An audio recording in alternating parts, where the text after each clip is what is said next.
Okay. If you were reviewing resumes for prospective employees, which qualities would you look for? Well, I look for people a lot, and the biggest thing I look for is that they have a passion for whatever they're going to do. And if they aren't really excited about it, it probably isn't going to work that way. But if they're enthused, they jump out of bed in the morning thinking about doing it, and they have fun doing it, they're going to succeed in the job. You know, you just can't miss. What is your best advice for a new investor? For a new investor, well, I would do a lot of reading before I invested. In other words, I would prepare for it. I wouldn't just jump in the water until I thought I knew how to swim. And, so I did a lot of reading. I read every book that the Omaha Public Library had about investing by the time I was 11. And you know, you got plenty of time. You're young to invest, so why not go in prepared instead of learning as you go along? You will learn as you go along. I mean, that comes with investing.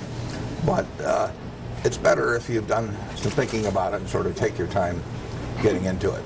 But you're not too young to start preparing for it at all. How do you know which nonprofit organizations that you're going to give money to? Well, the best thing to do is give them to ones you're interested in. I mean, there are all kinds of good things to do. It's take Girl Scouting, but I mean, there's all kinds of things that are helping people, and you want to get tied in with people you think will really get the job done. I mean, you can stick a name on anything, but it doesn't mean that they're going to necessarily do what they're saying. So you really want some place that's effective. So you want to go out and look at what they've really achieved, and then you still want to go down the grain of what interests you. I mean, you know, you'll all grow up and have had a great experience in Girl Scouting, so you may decide that that's a particular interest of yours. Other people, it may be their church, you know, it can be their school, it can be all kinds of things. And the important thing, it's important to you personally which one you choose, but there's no one that I regard as a 10 and another one as an 8. It's the one that does something for you and that really grabs your interest as well as your money. What financial suggestions do you have for college students? Be on your parents first. Make it as painless for them as possible. But the biggest suggestion I have is to avoid credit cards. I get letters every day, lots of letters every day, from people that have financial troubles, and it comes about from three things. One is losing their job. The other is some kind of terrible illness that hits them by surprise. But the third thing is credit cards again. But interest rates are very high on credit cards, and sometimes they're 18%, sometimes they're 21%. If I borrowed money at 18 or 20%, I'd be broke. So I can't make a living by borrowing money. $10,000 a head and $9,000 or $10,000 in the hole is night and day. And credit cards, it's very easy to get in the hole, and then the interest charges compound, and finally, you know, you're just in too big a hole to dig your way out. So if I had one piece of advice for young people generally, it would be just avoid credit cards. Well, I read that you bought your first stock when you were 13, and I was wondering what that stock was, and do you know how much it's worth today? Well, actually, I bought the first stock when I was 11. It was in 1942. Yeah, maybe I lied about my age. I don't know.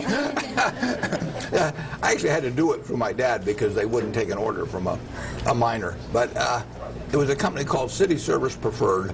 I bought it at 38 1/4. It went down to 27. My sister bought some because I did.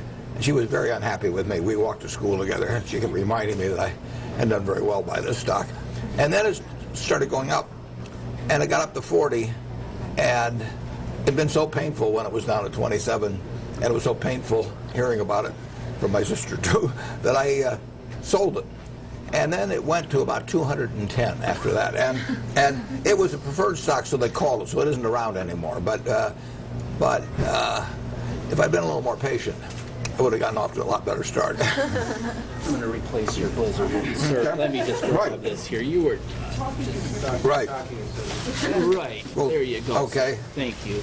On my second one already. What do you think? I mean,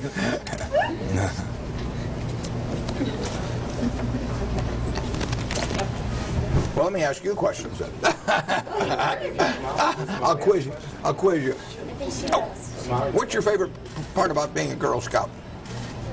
Well, and all the different activities that you can go on and all the opportunities that it gives you. And what are the most important ways you help people? Well, our gold and silver and bronze awards, you help the community doing that. And also, you help people when you go to camp, and you always donate items to the different service projects that they do. And you probably made a lot of good friends too. Yeah. haven't you? Yeah, that's terrific. The friends you make are enormously important. Yep. I've been lucky over the years. The friends I've had. I try to be friends with people who are Dairy Queens, so big helpings.